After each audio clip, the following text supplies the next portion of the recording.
Hello, everyone. This is Toni Weel from not so sunny and cold Florida. I always like to say that from sunny Florida. Well, not today. We're in here with the heat on, sweaters on, and be comfortable. It's still beautiful. Today we are with Sara. Katie couldn't be here today, and Gary. Oh, I got to tell you guys, next week we also gonna have a fun, absolutely fun podcast because I told Katie to come up with all the questions, write them down, and we're gonna do a whole hour answering Katie's questions. Because this is actually when we started over 3 years ago.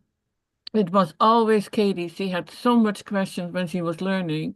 But I found out now she keeps quiet because she doesn't want to bother us. But on the other hand, she still has a whole bunch of questions. So we're gonna gonna do a whole hour with her, and I think it's absolutely gonna be fun. And the week after, we will have author Lucas LaQuinty from, I think he's in Brazil, with us. And he has been with us twice before, and he is an absolutely amazing person. So I really look forward to this. So that was it for the next two podcasts. Today, we are going to talk about the GI tract, digestive health. And it's not only a very interesting topic, and I think we know too little about it, and we deal with it every day. When eating the wrong foods, how we feel, and digestive, it starts in your mouth and it goes all the way down the ends. And that is all the GI tract, the gastrointestinal tract. And it is the hub of your body.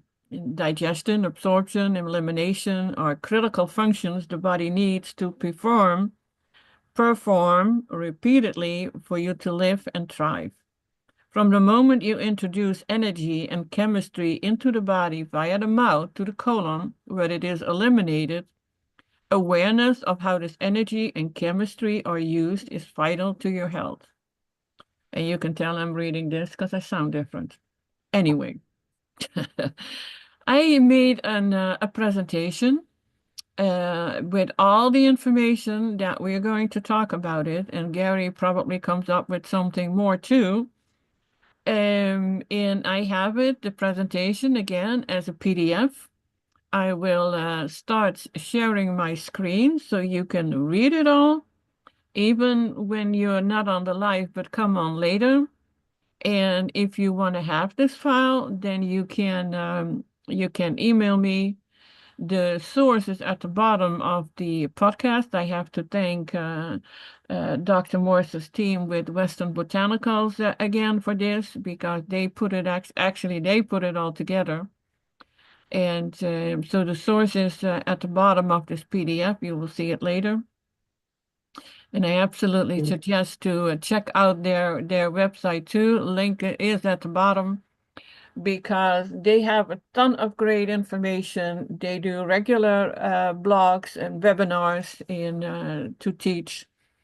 And I'm very honored to be a consultant for them. And yeah, I always enjoy speaking with people from all over the world and be their tour guide, be their guide on their health journey. So it's I feel very honored that I can do that. I will find now the way to a way to share my screen. I'm always looking like, okay, how was this done last time? Okay, I think I have something here. Okay, can you see it? Yes. Okay, good. Well, I know you can't read it on your phone probably, Gary, but No. okay. What if I would make it larger? Were you able to read it then or still not? I don't Oh, know. Let's you give it a still, try. yeah, I think you're still too far away from it, but let me see if I do this. Can you see it now? No.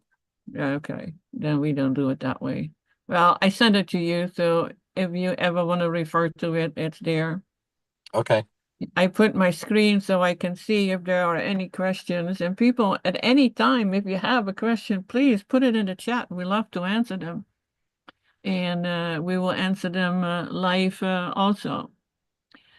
Well, the contributing factors to GI discomfort can be genetics, toxicity, acidosis, and we know that that is something that we pretty much all suffer with. We can use that word. Too acidic in the body. Now, the pH is different in different areas of your body, but we're not going to talk about that today. But sometimes we wonder, it's like, how did it get to this point? If I look at myself, I was born with GI problems, you know.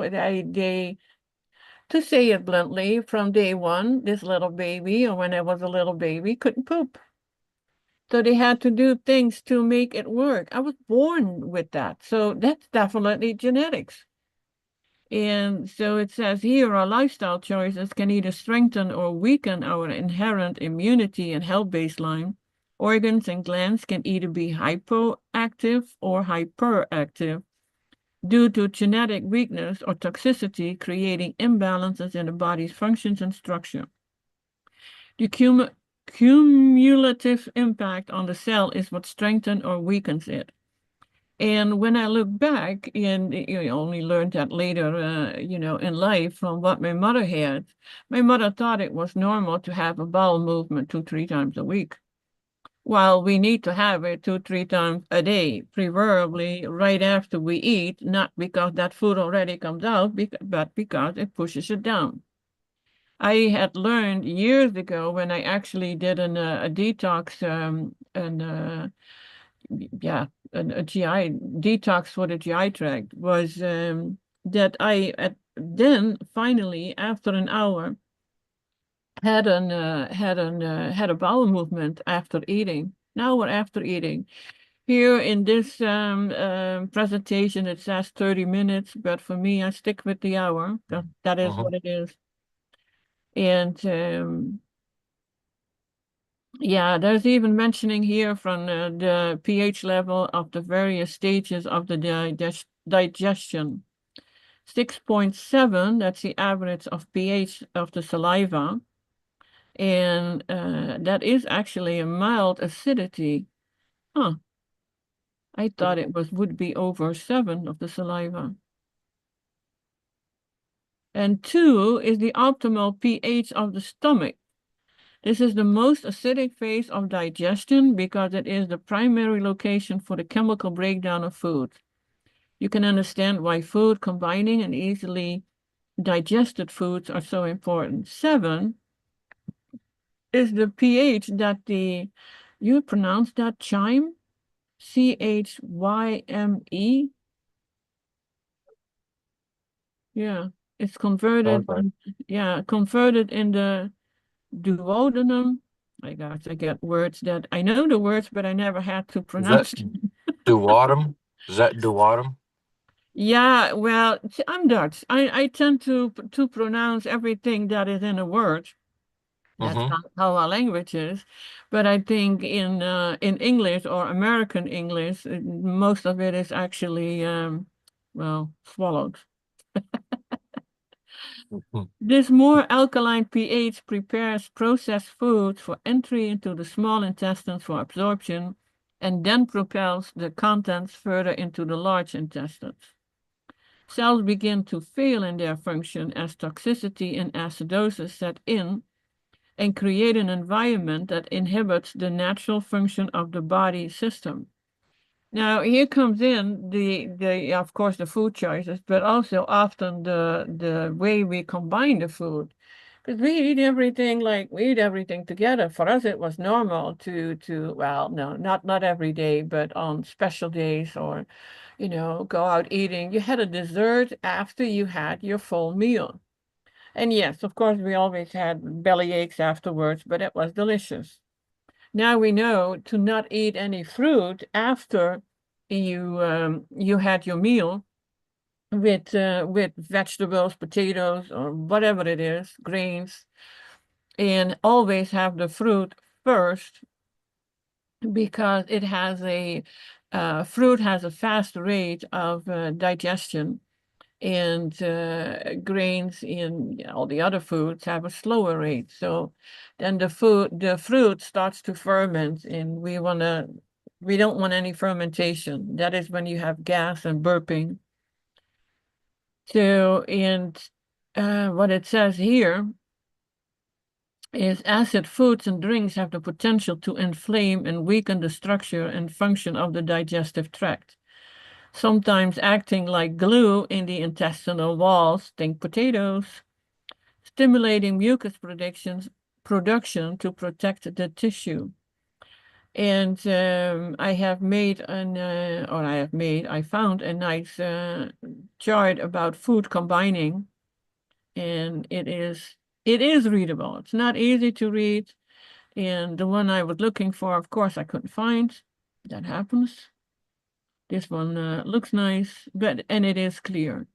So you don't combine acid fruits with sweet fruits, but you can combine subacid fruits with either sweet fruits or acid fruits. So you don't put, let me see, where's the banana? The banana is a sweet fruit. You do not put that together in the blender for a smoothie with pineapples and oranges, for instance. And of course, melons are always eaten alone. I've heard the saying, you eat them alone or you leave them alone. You want to add anything to this, Gary or Sarah? Well, could you go over that last section? Did you say apples? No, I didn't mention apples. Okay. Apples is a subacid fruit, and you combine it with both. And you actually can combine it with vegetables too. Yes. Yep. What was that last thing you said? Something in that last phrase. With I melon. missed. Oh, With melon. melons, yeah, you either eat them alone or leave them alone. Right. Yeah, they're really fast in the digestive system. Now, I've heard people say, things like having a melon belly, watermelon belly, and they get very bloated. Some other person wanted to do a fast, and oh, well, it's not really a fast, but eat only melons, and after 7 days, his whole body started to hurt. But I think that is pretty much the detox symptoms, and I would think that is quite normal. But if that is the case, it has to go away after a few days. Those detox symptoms they're not supposed to last long, It's not like you have months of the same problem, then you need to change something. Sometimes when I eat melon, it like burns my lips, and it also it will upset my stomach here and there too. But I think it's that maybe it's not fully ripe, or I'm. Does melon also have in it that same stuff the pineapple does? The ben something No, bromamine? no. No. But yeah, sometimes it burns my lips and then I can't eat it. But then sometimes I find a good one and it does nothing to me at all. But I'm the Yeah, same but exact way with avocado too. right, but I think the key word here is finding the good one. Yeah. I have had all the seeded watermelons, not organic, but they were all seeded. I had no problems with. All Yeah. the other ones, including organics, not seeded, I can't eat them. Yeah. They already burn in my mouth. They just don't taste right. So if they were doing like a watermelon fast, I would bet they were not finding great watermelons every single day. So maybe they were just not getting the Well, best of watermelons as yeah, well too. it's if you buy them at the health food store or even Sprouts or Whole Foods or wherever you buy them, Yeah, they're it's hit never and from miss. they're never from the same source. Yes, Mm-mm. it is a hit or miss. I Mm-hmm. have been buying them from one farmer, And I found now there are actually several farmers, and they sell from a stand in Tampa, which is more than an hour away from here, so I haven't been there yet. And they have seeded watermelons. So if you can get them from one source, it would always be the best. They last, if I keep them in the fridge, I can keep them for about 2 weeks. And then have to use them up. But with the seeded watermelons, I have had no problems. Yeah, and it depends too on how old they are. Not old, but whether they're ripe when they pick them or not. Because if they're not ripe when they pick them, they ferment. They don't ripen. Pineapple and I believe bananas are the only two things, fruit-wise, that you can pick them before their time and they will ripen instead of ferment. Yeah, well, with the pineapple, what I learned in also personal experience is that if I buy a pineapple from the store and it looks nice and yellow and it smells nice and I eat it, it burns in my mouth. Yep. It has to ripen on the tree or Yes. on the plant. And I've tried it so many times, but I don't have a problem with the frozen ones. And what I learned a long time ago, and I sure hope that is still the case, was that these pineapples they freeze for that industry. They are picked ripe, otherwise there would not be a taste of it. So what they do is they pick them ripe and they are cut up and frozen right away.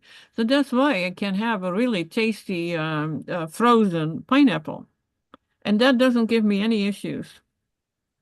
But Yep. lately we find that even the frozen fruit is not as tasty as it was a few years ago. So I hope that is all going to change for the better. I was just Me- looking at this list with all the fruits on it. That even I thought mango would be a sweet fruit, and it's subacid actually. hmm. And so mango, nectarine, peach, pear, plum, apple, apricot, berries. That's one that I can't read. Cherries and most grapes, or the dark grapes, they're all the subacid fruits. And actually, if I see that correctly, oh, muscat grapes, because I saw the green grapes and I thought, no, they can't be in the sweet fruits. But yeah, bananas, dates, dried fruits, fresh figs, muscat grapes, Thompson grapes, papaya, persimmon, and sapote. They are the sweet fruits. Hmm. I really thought mango would be part of that too. Because Oh, my I was saying mango it has to here do is with the alkaline ash, like how it turns to the ash in your body. That's how they're measuring it. So even though like it tastes sweet to us, it just really depends yeah, on. well, that is the case. The acid fruits, they are like grapefruit, kiwi, kumquat, lemon, lime, orange, pineapple, a pomegranate, strawberry, even strawberry and tomato. It's all the acid fruits, and that turns um what The was the word? alkaline ash. The alkaline ash, yeah. Yep. No, but I was more thinking about that mango tree that I have here. And the fruit from that is so unbelievable sweet Mm-hmm. that you've never tasted anything like that. And that was not even an organic tree that I bought. But we haven't sprayed it with anything, and it just gets its nutrition from the soil, and we're not big on yeah, putting extra food on it. So it does with the and the soil here, I mean, it's been 40 years, there's nothing been done on it. So I think it's pretty good. And it has, the tree grows, it has large, twice the size of a mango that you would buy in the store. So something works. Yeah, the fruit tells you the health of the tree. Yeah, yeah. Because the soil, that's why there's so much sugar in our food now, because basically it's cardboard and they're trying to do things to it to sweeten it up so that we'll eat it. And Right. that's affecting our digestive system big time. Well, we are getting to a point now that it seems like all the fruits taste the same. I mean, and what is it? The strawberry does barely taste like a strawberry. The same for all the other berries. Mm-hmm. And I absolutely love berries. I mean, raspberries my favorite. And then maybe there's one or two raspberries in a container that you have. Yeah, that was the taste. So I don't know what happened to. And these I only buy that organic. And it's sad what happens. And I hope we get to a point where we would have community gardens Yeah, I think that's where we're everywhere. headed. Everywhere. I live in an 55 plus community. It has a lot of well, I cannot say a lot of acres. It's maybe 2 acres in the front, and they use it for golfing. Mm-hmm. And there were citrus trees here a lot, but they all got affected by that greening virus, so they cut them all down. But yeah, that would be nice. Community gardens. Every town, village, they should have it.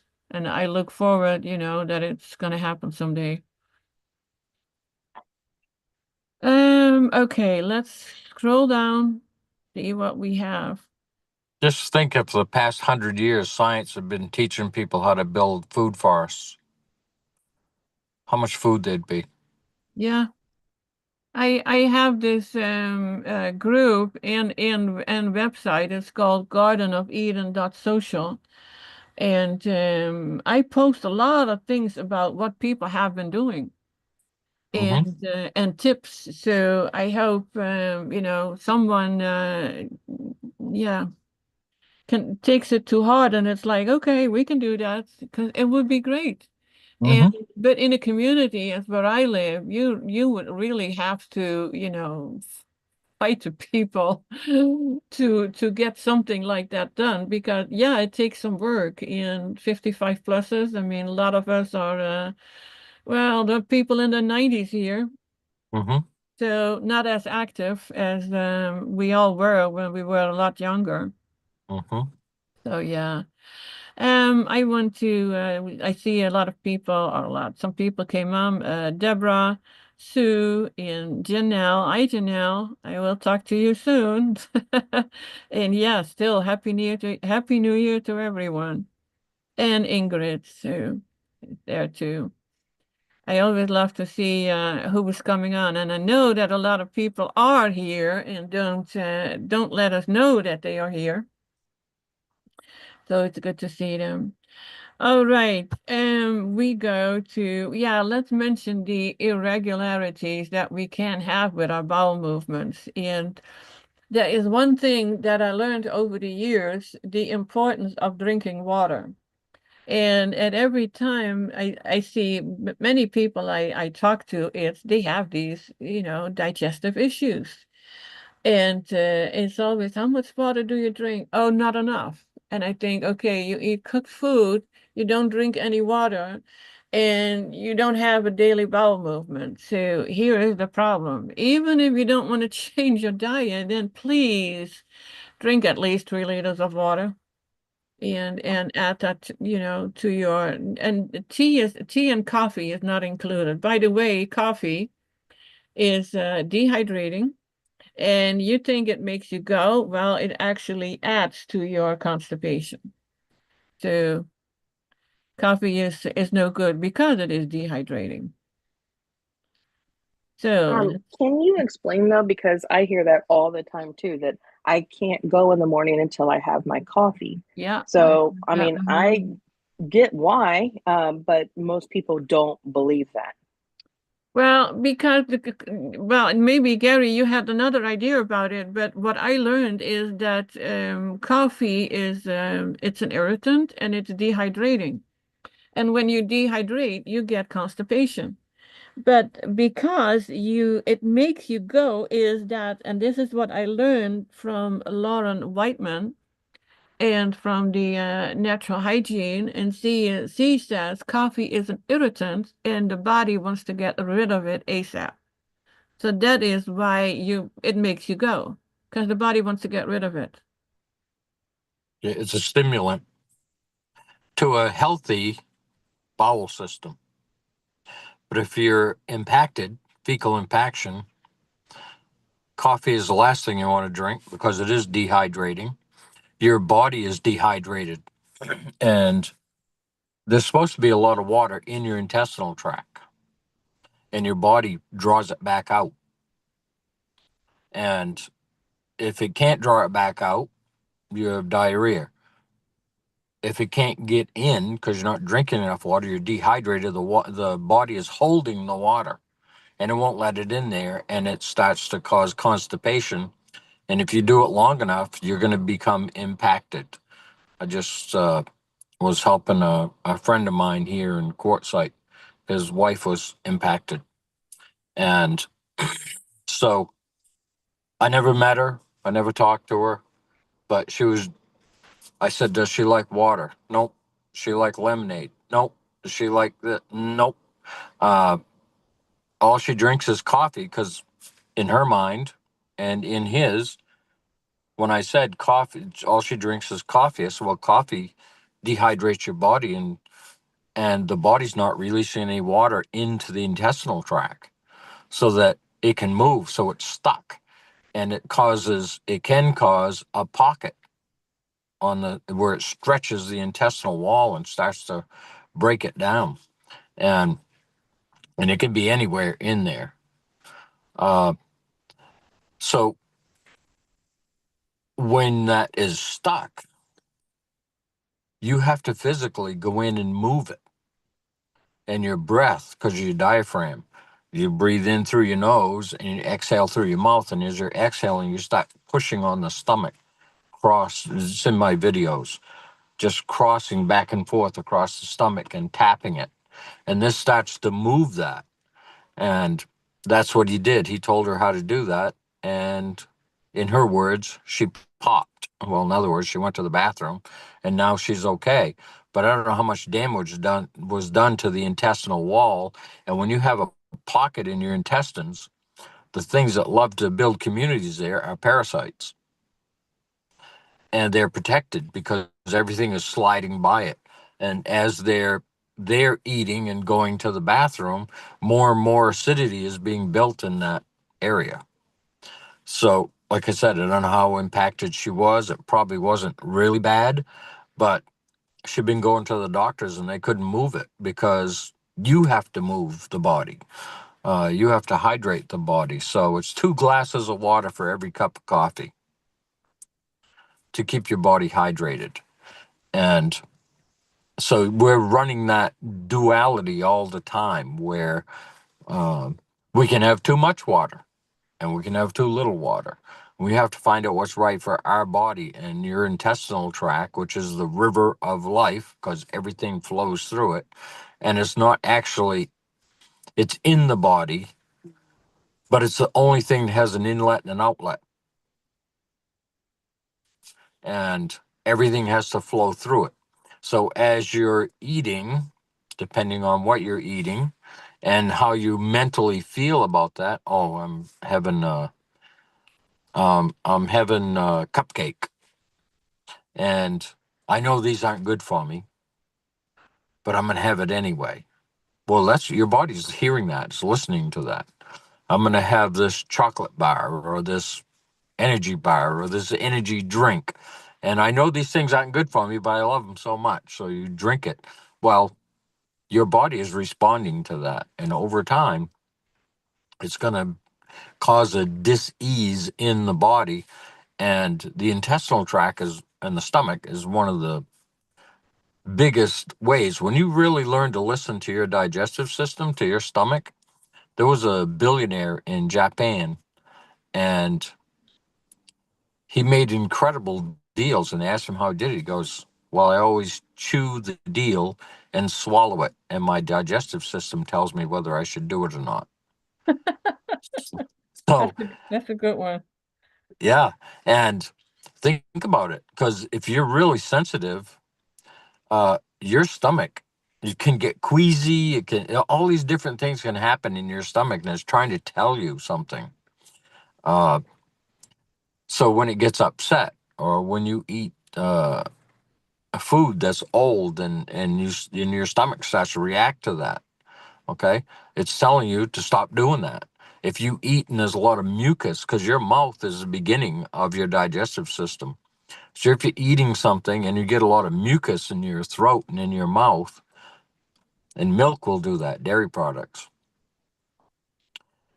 then all of a sudden, all this is acid. Acid brings the mucus out because it's trying to protect the cells from the acid. And we just keep doing it. We just keep swallowing and doing it, right? Well, your body is trying to tell you to stop, but we're not listening. And it's lowering your energy in your body, which makes you more susceptible to different diseases or diseases. I don't believe in disease. I believe in disease. Disease is a frequency. Disease is also a frequency, but it's one that was given a name. And they don't tell you about the frequency. So when you get that name, you hang on to that, and that becomes part of your identity. Well, I have this, and I have that, and I suffer from this, and I suffer from that. And the doctors tell me there's nothing I can do about it because they have a name. Well, that breath controls all frequency in the body. Everything that happens is controlled by breath.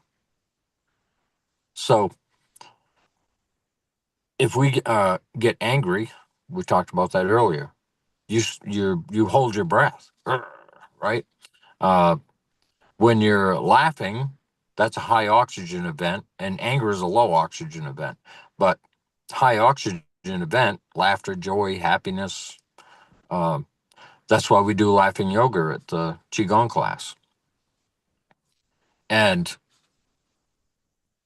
it's so much fun because once everybody starts laughing because everybody's laughing, and we're bringing oxygen into the body. We're moving it, nice belly laugh. Watch comedies, watch anything that you think is funny, and don't suppress your laughter because it's helping your digestive system, getting that oxygen in the body. Belly laughs where you're actually moving up and down. Crying is a low oxygen event, but you're getting rid of an overcharge of emotion. That's why there's salt in your tears. It's discharging that expanded emotion.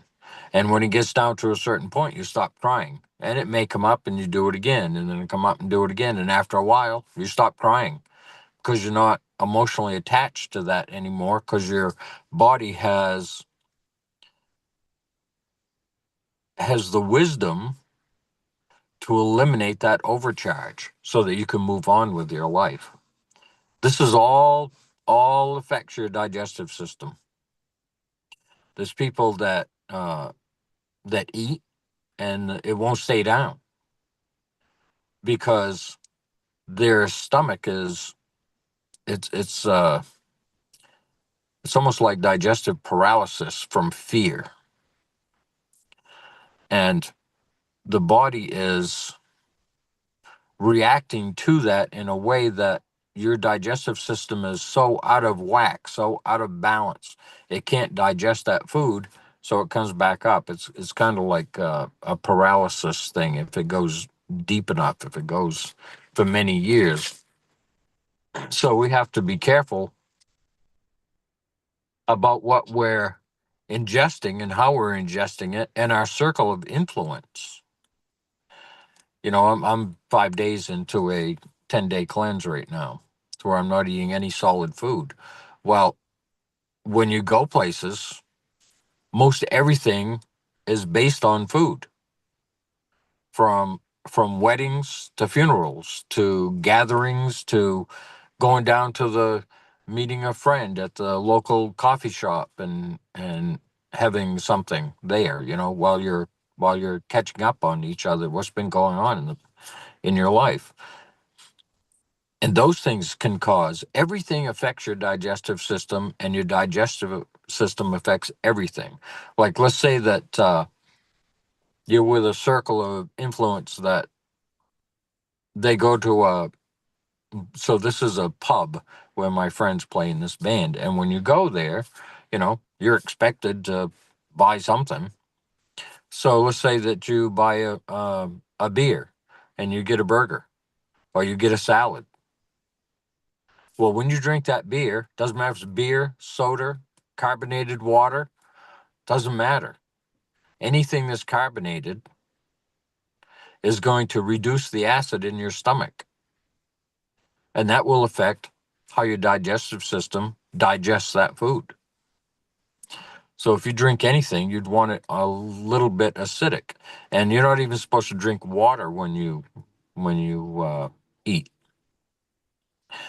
So, and if you do need water, like if you're having something with bread on it and you're using it to soften it up, well, you should take smaller bites and let your mouth do that.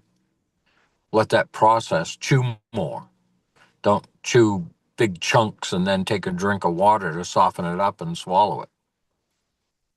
Because it's literally affecting your health. The interesting part, Gary, with that water drinking, it's typical for the United States. Yes. When I first came here, we never drank water with any meal. And so when I was in a restaurant, it was always like to put the water down there. Now they ask you, and I said, no, thank you. Oh, you don't need to drink anything with your food? No, thank you. They come by your table 3, 4, 5 times. Yeah. Are you sure about it? Yep. Yes, and then I explain, I'm from the Netherlands. We don't drink with our food. Oh, that is interesting. But if you look at the French, they do drink wine with their food. Yeah, but that is slightly acidic.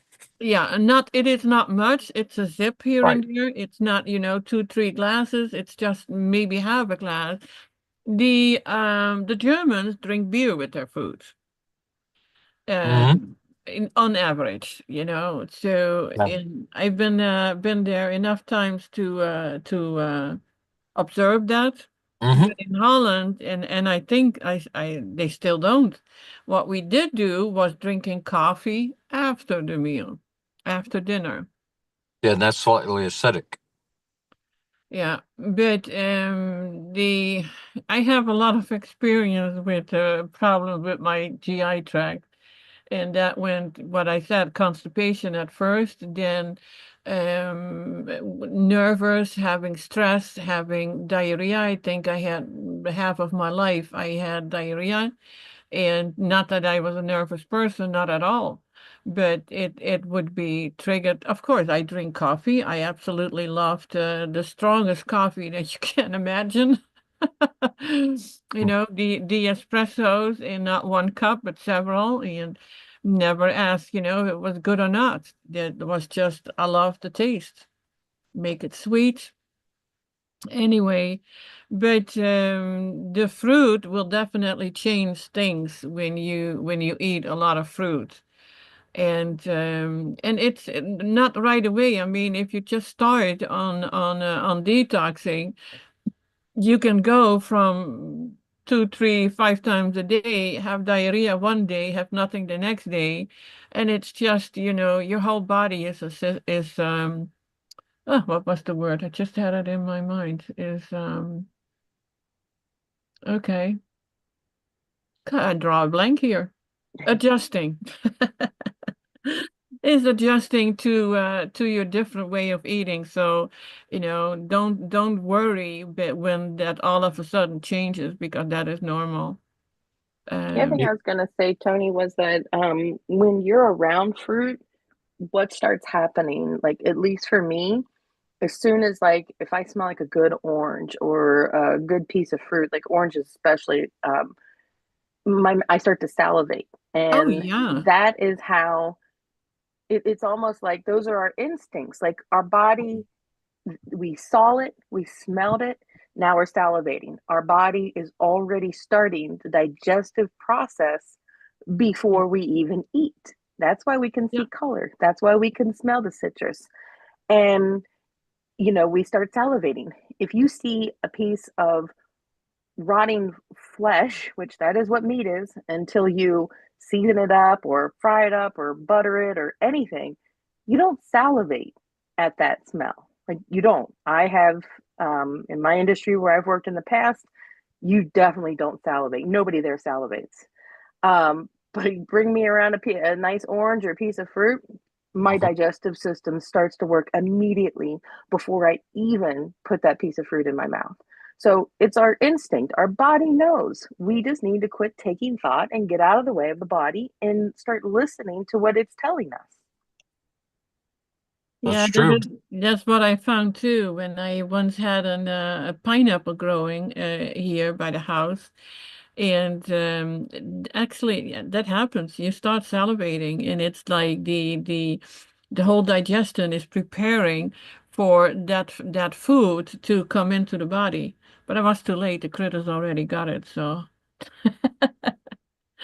that was my experience with growing pineapples. Yeah, And yeah. animals know. Animals know when things are ready. Yeah, and the thing is that if you are a day too late, then yeah, you are a day too, you really literally are a day too late because Yep. with that pineapple, it looked completely intact on the outside, and it had a small hole in it, and there was nothing inside. And I found that so beautiful, actually. And I've seen it with the ones with a mango and with the not the dates but the figs. I have a fig plant too. And you know what, guys? These things are actually quite easy to grow. I do have a mango in a pot, but because the roots cannot go down to the soil, it doesn't get the nutrition. So you do have to add some plant food there. But it grows in a pot. I have orange in a pot. The figs, of course, they do fine in big pots. So, like here, I cannot just plant everything I would like to, although I put everything in pots. But Um, yeah. they were talking about in the chat too, like especially in Canada, Deborah is having trouble finding ripe fruit or organic.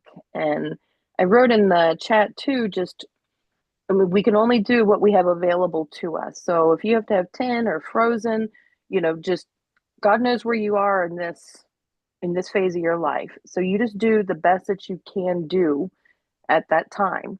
And then when maybe another opportunity will then arise, like Toni just said, we can grow these in pots. So that means you can grow it in a pot in your home. And we were talking either last week or the week before. There's a gentleman, I believe he's either in Iowa or Oklahoma, but I did share it in our little chat on WhatsApp. But he grows citrus year round in his greenhouse that he has. It's mostly underground, but then also above ground. And Mhm. he's an older gentleman and he's been able to do that. So even though we live in colder climates, like I live in a cold climate as well, I can't go out and just grow citrus outside.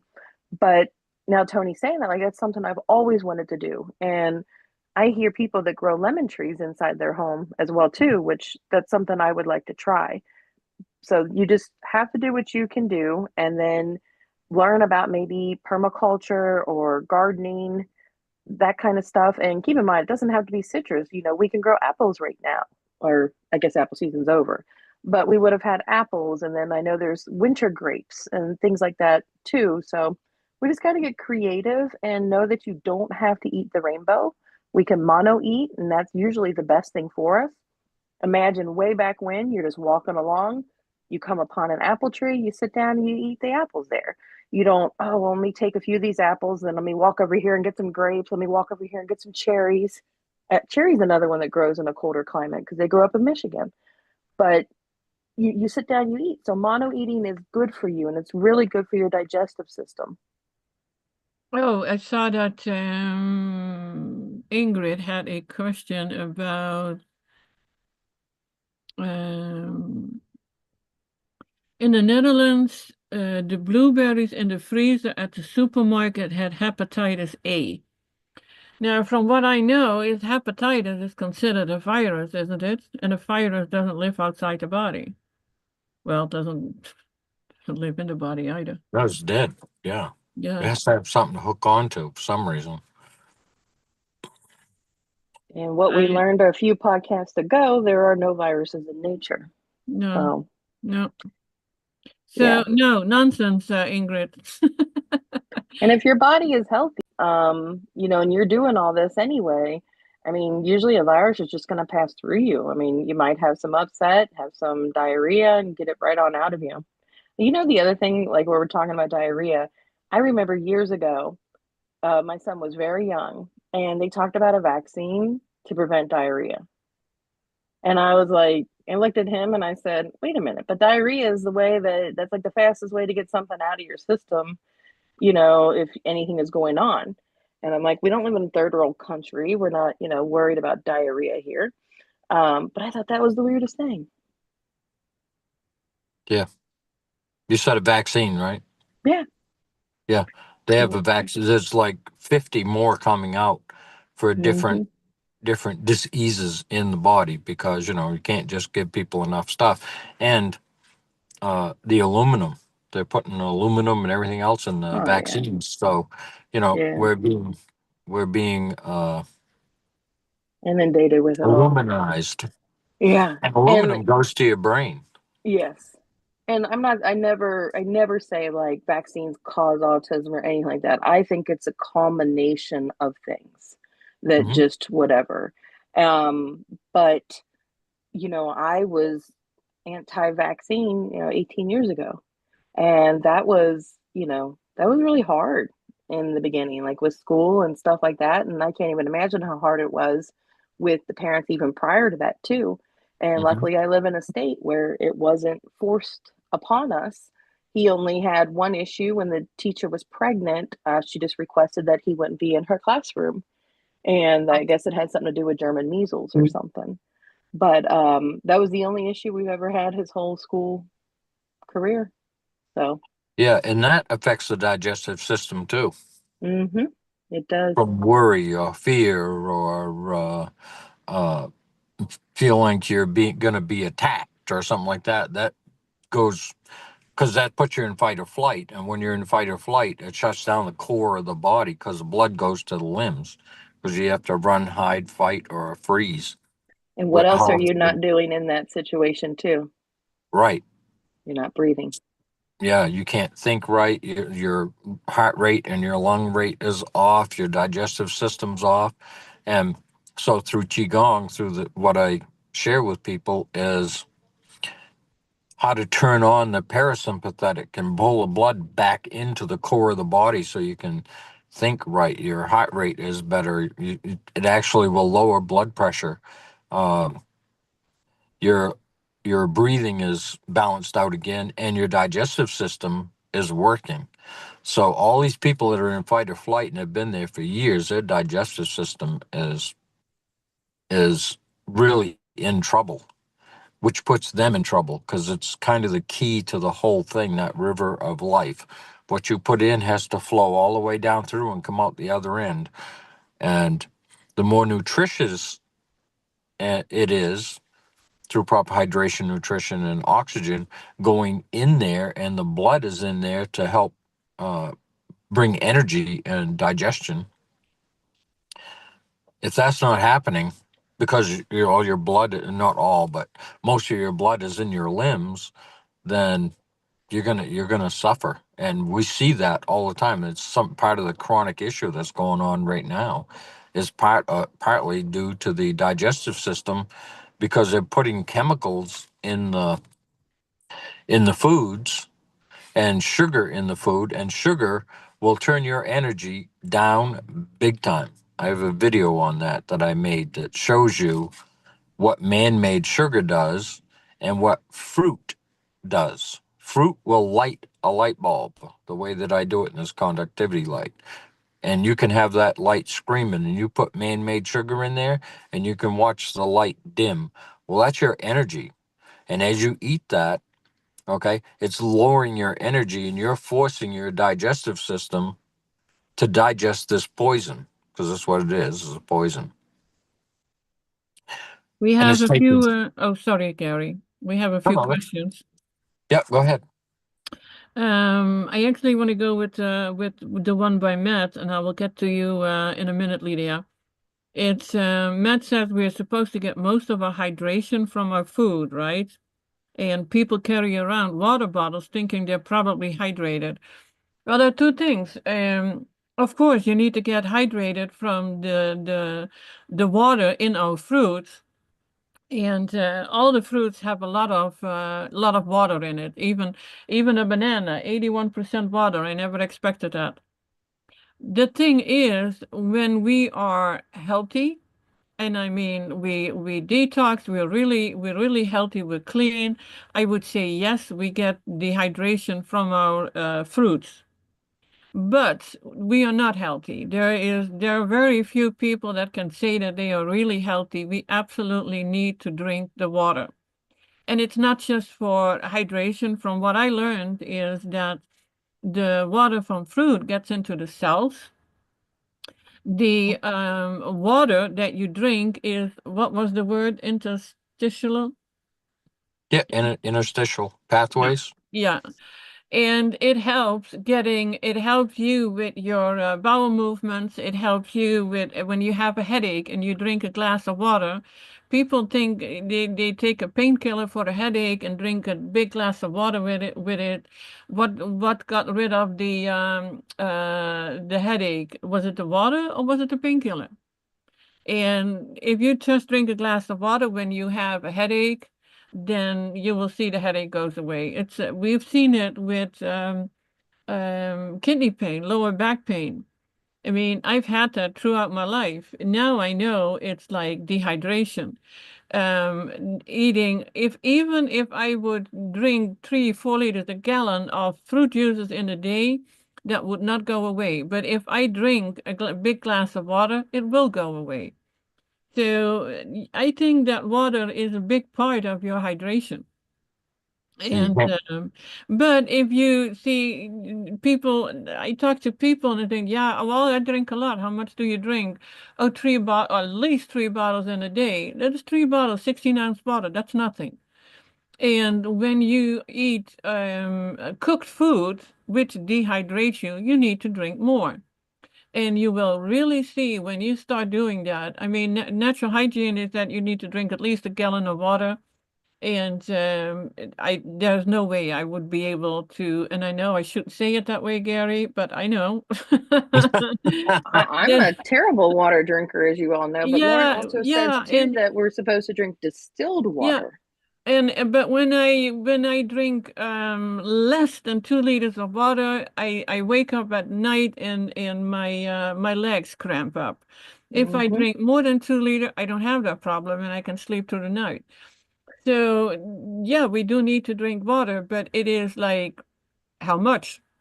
And the people, I think the people who are carrying around those bottles of water, they probably eat cooked food.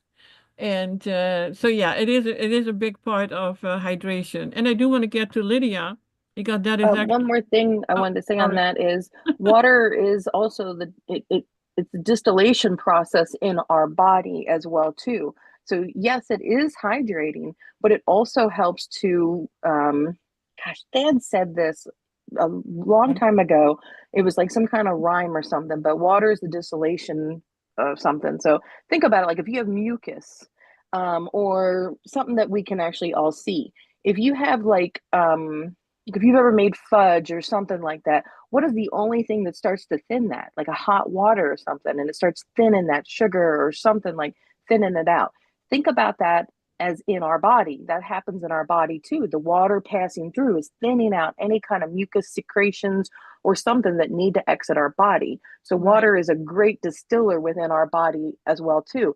And I believe it also helps break down like acids and things like that too, and just help to eliminate all that stuff.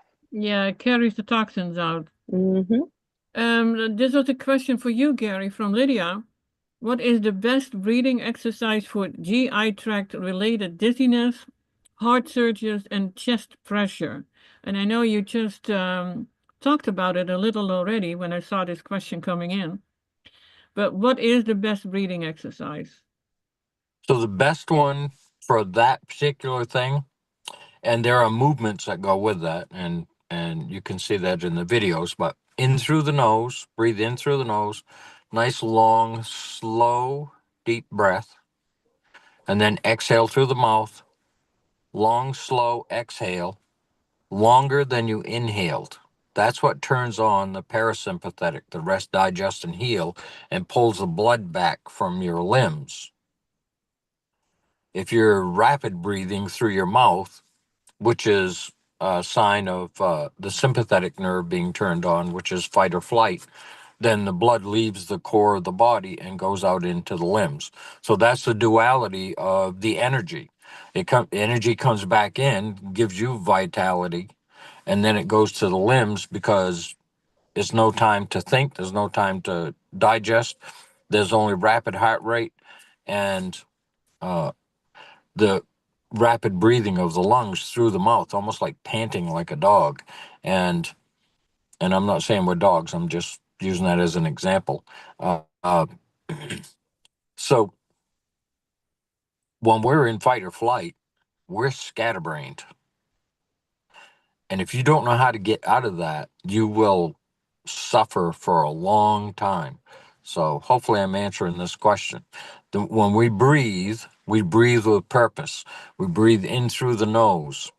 That diaphragm drops. So it's massaging your organs and glands, and the heart relaxes because the diaphragm dropped. And when you exhale, you're exhaling toxins out of the body. 70% of your detox is through your mouth, through your breath. And then when you exhale through your mouth, the diaphragm comes back up and it helps pump the blood, and it will reduce blood pressure like nobody's business. I mean, it is incredible what it will do because it calms down the nervous system, it calms down the digestive system, it relaxes the heart because of the nitric oxide. The arteries and the veins get nitric oxide, so that helps them relax. Uh, it's incredible what the body will do because it's a tuning fork, and we not have only forgotten, but we've never been taught how to empower it because it is a powerhouse. It's a factory. When you digest your food and the materials that you want to go into your blood, it divides. Part of it goes into your lymphatic system, the things it doesn't want, and the things it does want goes into the blood, and it goes through the digestive tract, and that's like an assembly line. So it comes in very acidic, and as it travels through the intestinal tract, it goes through different phases where it's alkalizing it. And as it alkalizes it, it comes through and it comes out at about a 6 pH, 5.5, 6.5. Because if it was any hotter than that, it would burn you. And that's what IBS and Crohn's is about. It's moving too fast through there and it's not being alkalized. And when it comes out, it causes all kinds of bowel issues, colon issues. And if it's left there long enough, then it can cause colon cancer. And like I said, if it starts to back up in there and the fecal, like John Wayne had like 50 pounds of fecal matter stuck in his intestinal tract. And they didn't know how to get it out of there. They still don't know how to get it out. And you need movement. You need to move that diaphragm. And when you breathe in through your nose and the diaphragm drops, okay, it presses on your primal brainstem and it goes up through the back, right up through the spinal column, and it pushes the plates apart in your head. And they need to be. These things need to be loose and functional so things can flow. And when you exhale, they go back together. But it's also moving your cerebellum, which is your balance center. And in between that is your pineal gland, which has crystals on it. So it's developing energy. Just that slow breath, your body's relaxing, and your digestive system is starting to function properly.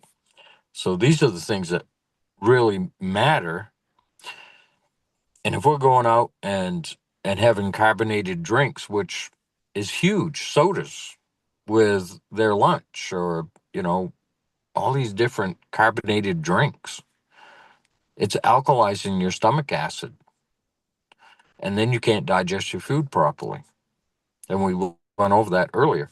So it's really important to understand everything you do emotionally, physically, mentally, and spiritually is affecting your digestive system. So when you are balanced and you're breathing properly, the body will take care of the rest. And as far as like fruit being all the water you need, well, your body's the governor of that, not you. Most of the food is picked before it's ripe, so they can ship it, especially strawberries. And that's why they don't have any flavor.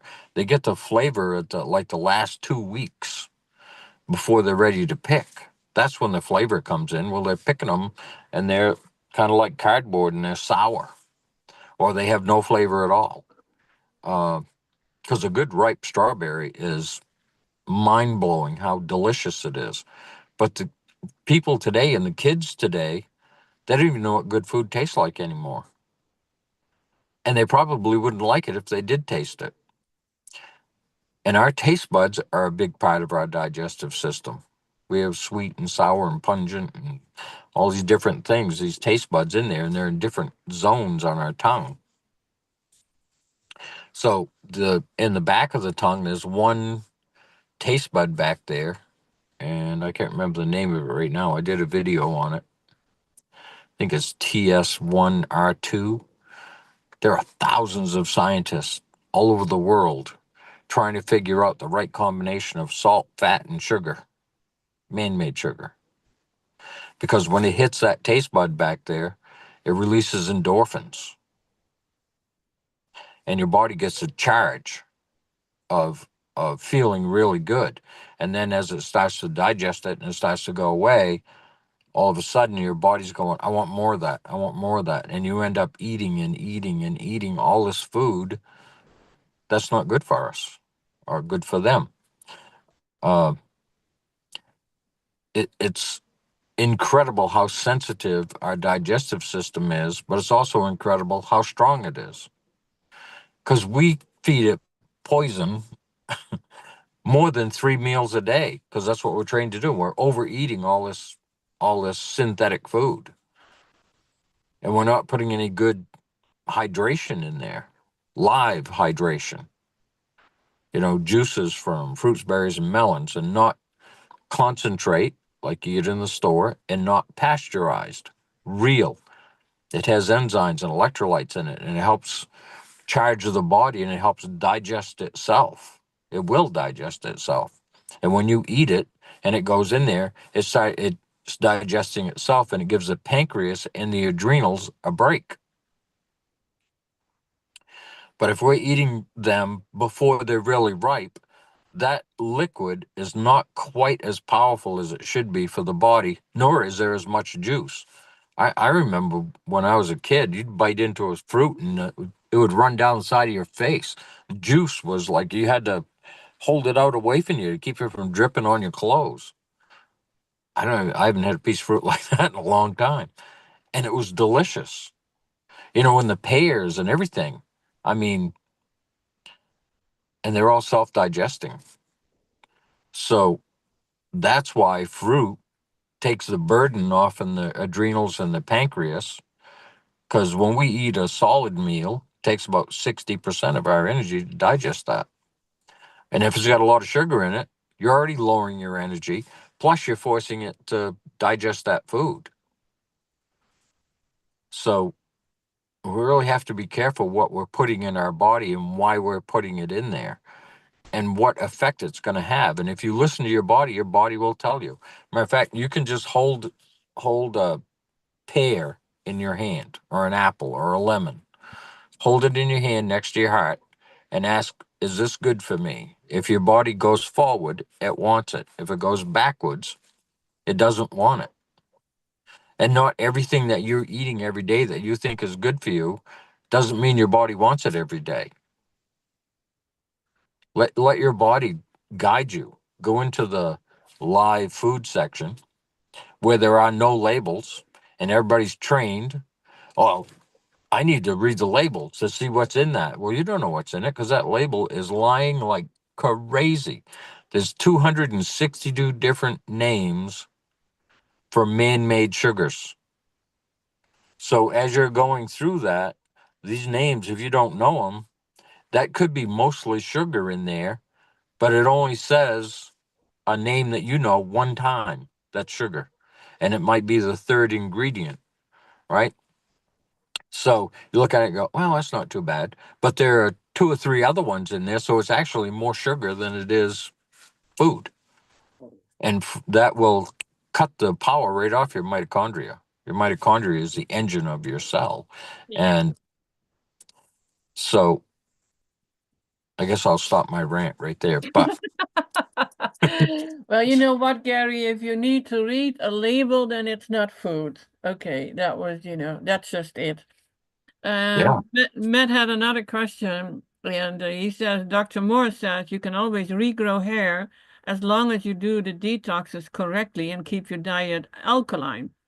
Now, there is something about an alkaline diet. It's like, it's confusing because there are cooked foods that if you look at a list with alkaline foods, it shows you that the cooked food is alkaline. Well, cooked food, in mhm, my opinion, is dead food, and I think Gary and Sarah agree with me. But he asked, are there specific things that aid in this that you can recommend? Your hair growth is like you have stagnated lymph. You need to have the kidneys filtering. You need to have your lymph moving.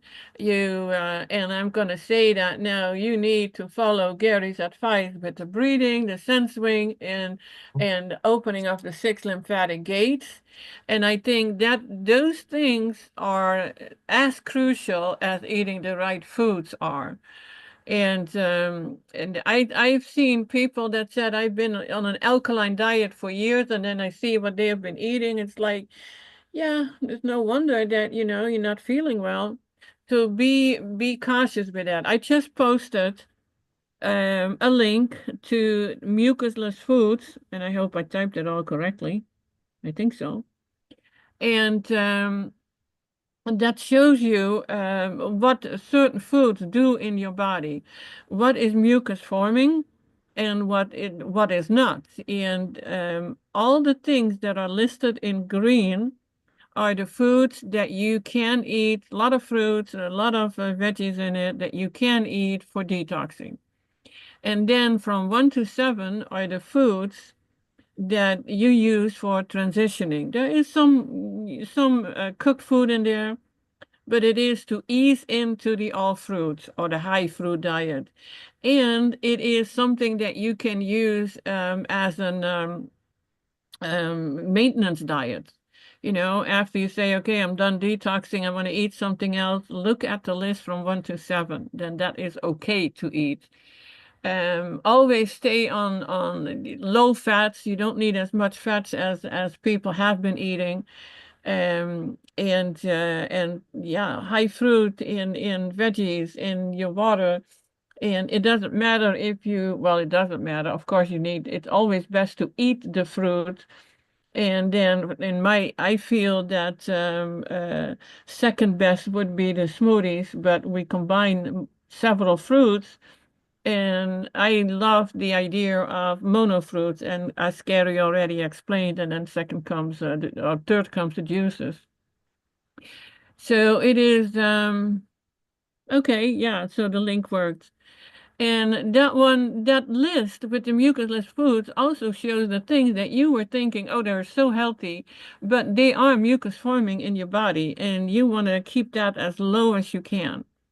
Now, in the meantime, going back to the digestive system, Sorry, I got sidetracked. Matt says, I eat grapes, pineapple, blueberries, and orange smoothies. I just don't do it nearly often enough. I need to commit. Well, ease into it. Look at that list on that link I just sent you, and play with it and have fun with it. Start combining things. It's like even for dressings. Yeah, how do I make a dressing? Well, look at the list. If you use the proper combining of things, then get creative with it and play with it. Have fun with it. And okay, well, we need to get back to the part that I had in the presentation.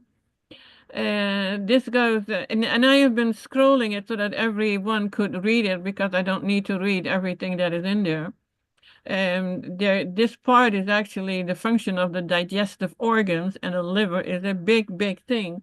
And what I have come across the last few years is that so many people have fatty liver. And when I heard, and this is 20 years ago, that a doctor actually said, he was not with a blood test or anything. He said, you have a fatty liver. And I knew about a fatty liver because a lot of alcoholics have that. That's the big belly thing. And he told me I had a fatty liver, and I don't even drink. The few glasses of alcohol I had when I was in my early 20s, never even have been drunk. That couldn't be the case. And then he said, yeah, it is a non-alcoholic fatty liver. And still not realizing why I would have that. Because I was very conscious with my diet, always organic and no junk, and well, not really junk food, not even when I was traveling. And so, but yeah, I still had a fatty liver, non-alcoholic fatty liver. So I will read this part because I do feel that it is important. The liver has a multitude of functions related to all body systems. The liver plays a crucial role in digestion by producing bile, a substance that helps break down fats into smaller droplets, aiding their absorption in the small intestines. It also processes harmful substances and stores essential nutrients. The liver possesses remarkable mechanisms to handle waste solubility. Now we get a few more words, and I don't know how to pronounce those correctly. It uses specialized cells called hepatocytes, which are equipped with many enzymes and transporters.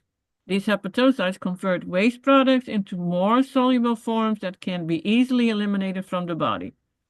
The digestive system is both an eliminatory pathway and filter all things to the liver.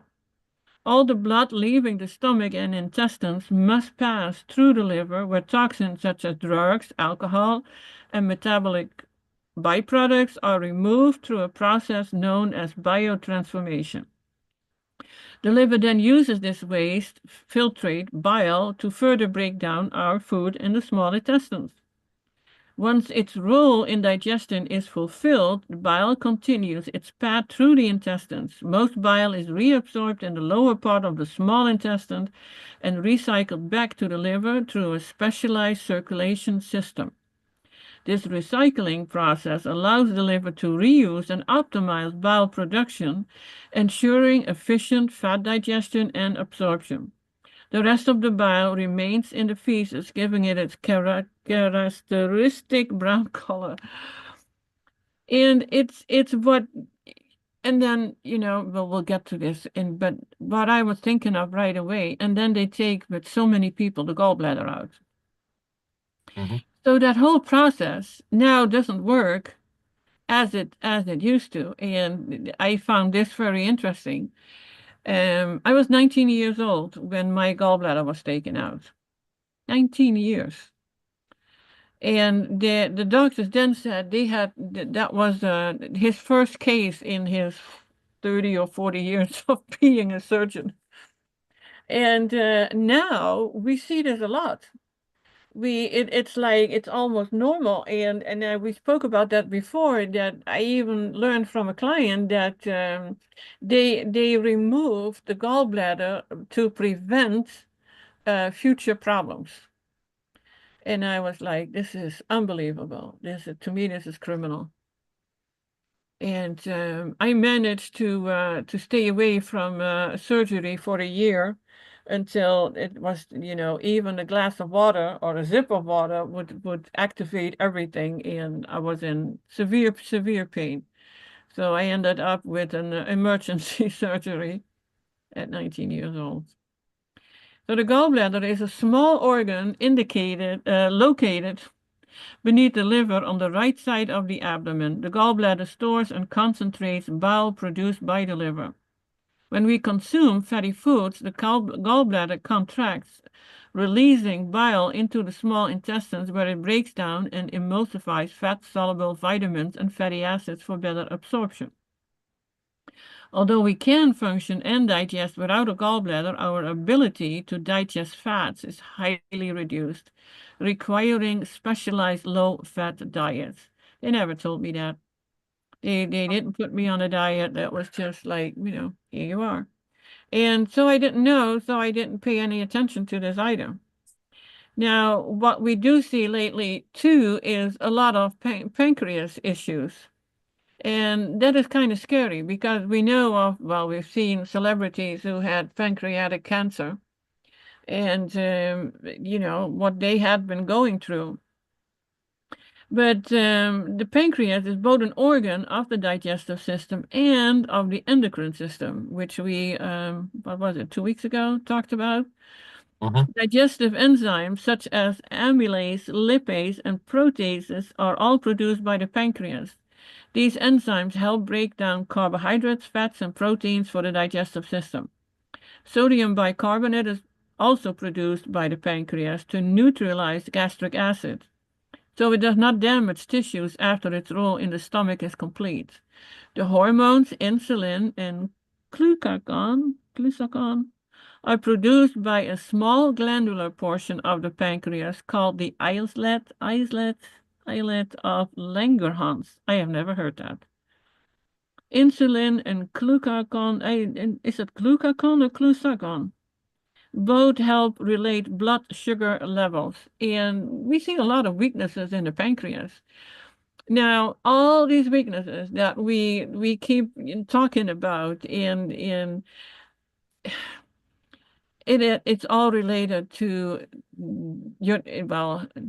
with Gary on the podcast, I barely can say it's all related to the food, because I learned from him that it's very much related to the way we are breathing, and that the correct breathing is 70% of our detox. And to me, detox is almost synonymous with healing. And so it is so important to get on the right foods, the right fuel for your body, and it includes so many things. And that is because I'm actually blown away, Gary, and I'm so happy you are with us and that we learned this from you, because I have now made it a big part of the protocol that I share with my clients. Because I think that it is, it's absolutely crucial. It's such a big part. Lydia says, thank you. How long should I practice the breathing exercise? And how long do you think it'd be before I start feeling any better compared to others you have helped? I'll let you answer that, Gary. Okay, so first thing we need to know is what they're doing for live liquids, or whether they're eating fruits or what they're doing, because it takes hydration, proper hydration, nutrition, and oxygen to generate energy. That energy is generated through the nose and through the movement of the body, through the breath. So like I said before, as we breathe in, our diaphragm drops and it helps the heart relax. And then when we exhale, That's when we're exhaling the toxins. You could actually inhale, and you can't hold your breath till you pass out because your body will force you to breathe. And it's the same. Well, all we're doing is swapping gases, carbon dioxide for oxygen. And oxygen, we're told, is air, but there's a lot more up there than just air. It's the electromagnetic field of plasma we're pulling in, and our blood is called plasma. So those two unite, and that's what gave us life. And it continues to give us life if we're breathing properly.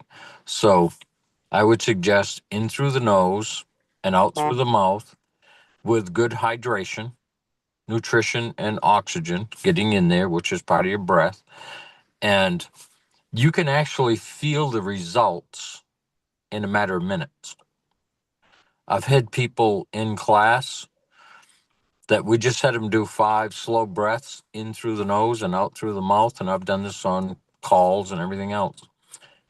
And all of a sudden, because you're pulling that blood back into the core of the body, you think better, your heart rate is more balanced, your lungs are good, your digestive system is starting to get the energy it needs to digest the food and balance things out. It's when you're in fight or flight that you're out of balance. So diet is a big part of it, but also being in a place where you can breathe. So if you're not in a place where you can breathe, or find a place, go someplace where you can be alone in your car, or at a friend's place that you're very comfortable at and you can breathe together. Um, but that's what's going to change everything is the breath, because it's like, okay, we're going to make a cake and we take all the ingredients and we throw it in the pan and put it in the oven. We never stirred it. We never did anything, right? Well, it's the same thing. We're putting all this good stuff in our body and we're not mixing it up. It's the mixing of it through the breath and the movement that generates energy. And the slower you move, the more energy you generate.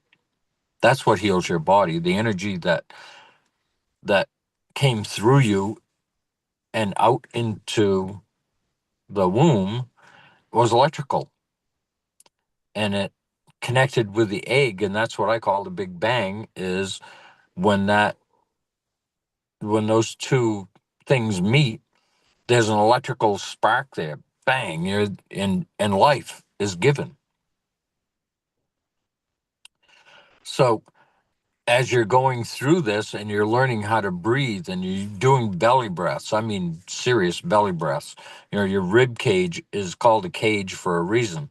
If it gets stuck, let's say, or it has less movement than it used to, you can't take a full breath because your lungs don't breathe. They're just sacs. It's your ability to expand your chest, your back, and your sides of your rib cage. You want to be able to put your hands on the bottom of your ribs. And when you breathe, you want to see your hands come apart like this. That means your rib cage is moving. Now, you can do a belly breath without that happening. So you want to do it on purpose. You want to focus on that. One thing we've lost over the years is our ability to feel our body until it's in pain. Well, it's no different than a baby crying. Your body has to get your attention, so it puts you in pain and it forces you to look at it. And what we're doing is we're running into the outside world looking for an answer, and the answer is inside. The answer is breath. It's hydration, nutrition, oxygen, movement, rest. Grounding to the earth is huge for the digestive system because it balances your electrical system. Your red blood cells carry a negative electromagnetic charge, and so does the earth. So when you stand on the earth in your bare feet, or you're out working in the garden with your bare hands, not wearing rubber gloves, but with your bare hands or your bare feet, your red blood cells, when they lose their charge, because everything loses its charge, that's electrical, they start to clump together. The red blood cells start to clump together. When you stand on the ground, within 10 seconds, all your red blood cells get recharged and they all separate, and they can flow through the body much easier because they're charged. This is why animals are so strong. Everything they eat is off the plant. So they're grounded to the earth naturally. The plant is grounded to the earth. Your teeth are electrical. And when they start eating fruits or whatever it is they're getting, right? Leaves, if it's a deer or something, they're completing a complete circuit with nature, which is great for your digestive system, your mental health, your spiritual. I mean, it's everything. And we've forgotten that. And that's really simple to do. And it's all free. Well, for them, we have to pay to get things for some reason. So if we were building food forests and had spent 100 years doing that and how to maintain them, we wouldn't have this issue. It's because we're getting too much synthetic food, too much processed food with chemicals in those foods that interrupt our digestive system, that clog our lymphatic system, that's causing all this dis-ease in our bodies. And it's different for everybody because nobody's the same as the other person. Close, but not the same. That's why we all have different fingerprints. These aren't just fingerprints, these are electrical grids. And when we touch them together, we are sending electrical charges through the body, through the left and right side, because the left side doesn't know the right exists, and the right doesn't know the left exists. This includes the stomach. It has two sides. Part of it's charged by the left, part of it's charged by the right. The heart. Uh, you even have different chambers in your heart. Uh, so everything is split down the middle. And as we're hydrating with, you might as well call it, it's not quite poison, but it's close because there's sugar in it. These energy drinks, which are high in caffeine, and all you're doing is you're trying to micromanage a self-managing system, and you can't do that. So water is a big part. Like in vital to survive on this planet. First, we need oxygen. You can't be here without it. Second, we need water, because without water, we're well, it used to be taught in medical schools that we were 90% water. Well, I heard a health coach, get this now, a holistic coach, tell somebody that we're only 60% water. Well, think of a hydroelectric plant, because your whole digestive system depends on water. So you got a hydroelectric plant, and it hasn't rained for a long time, and there's no water running down through the turbines that generate energy. Well, what happens then? It's not producing enough power, and they tell you, okay, between these hours you can run your dryer, or you can run your air conditioner, or you can, because there's not enough power to feed everything. Same thing with the body. We're a hydroelectric plant. And if you get too much water, they have the same issue, because there's too much water. It's forcing its way through. So we need to find the right amount of water for our body. And if you're eating, just adding 32 ounces of juice a day, of the Master Cleanse a day, and lemons are a fruit. And I hear people say, oh, well, they're too acidic. Well, if you take a lemon and squeeze it into 32 ounces of water, it changes its pH to a higher pH. And that also leaves an alkaline ash. We talked about alkaline ash earlier. But that little bit of acidity can go in, and it can break into that tissue. And when it breaks into that tissue, more blood and lymph can get through there easier. And as it goes through and softens that tissue, all of a sudden, you've got blood and lymph going through there, and the aches and pains go away, because the inflammation that's in there, or the hardness of that tissue, the nerves can't move. And they like slippery things to slide back and forth through. And when they get tight, they start pulling. and pushing, and that's what hurts. So this is why when you go on a fruit diet, or you go on like the Master Cleanse, or you go on, uh, even if you do a diet with salad, let's say, and you've been a real heavy meat eater and other foods, well, it doesn't take as much energy to digest that food, and you're gonna get more energy, and the energy that created you is the energy that heals you. Now, the third thing most people think is food, but it's not food. It's air, water, and rest. When they torture you, it's sleep deprivation. And you can't think because of the sleep deprivation. So you need rest as one of the key things to maintaining your health. And people that can't sleep, it's because they're not giving themselves permission, or there's not enough oxygen in their body, so they go to sleep and they wake up every 2, 3 hours because there's not enough oxygen, so the body wakes you up so you breathe. So we need to figure out how to maintain all these levels. And if you're breathing during the day and you do a few breaths before you go to sleep at night, it should last you all night long, because it's the ebb and flow of all this stuff, of the hydration, of the nutrition, of the oxygen, of the movement. And we need to find the balance for our body. And then the fourth thing is food. These things will all, lack of oxygen, take you out in a matter of minutes. Water, about 3 days. Uh, Sleep deprivation, you'll just suffer and be miserable, and your body will break down. It'll take longer, but it can kill you, as many people know. And food, you can go maybe, I don't know, 30 days maybe with no food, if you can go that long. It depends on how much nutrition you have in your body, because the body's going to start eating itself. This is basically what a detox is. When you get, it's eating a detox when the body's not getting uh, everything it needs. It goes into ketosis, and that means that the body is eating anything that is causing the dis-ease in your body. It's not eating the good cells. The body's designed to save itself, and it needs very simple things, and it needs our awareness for that to happen, to be aware.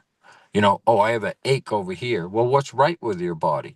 You never hear anybody say what's right with their body, and start focusing on that.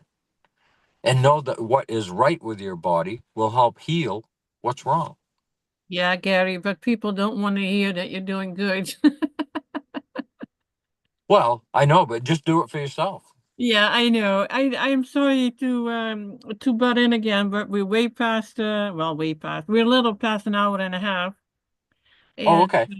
so yeah, we're gonna save some stuff for the next podcast. All right, guys, this was it for today. If you want the today's presentation, then please send an email to healthywithfruit@gmail.com. I think I already put it in the chat, so you can just send me an email and I send it out. I also posted a few links to go directly to Gary's videos, and they will just follow it. You will start feeling so much better faster. And he already told you how important it is, so do it. Okay, guys, Gary, thank you so much for being here again. And I'm so Thank you. sorry, Sarah. Did you have to add anything to it?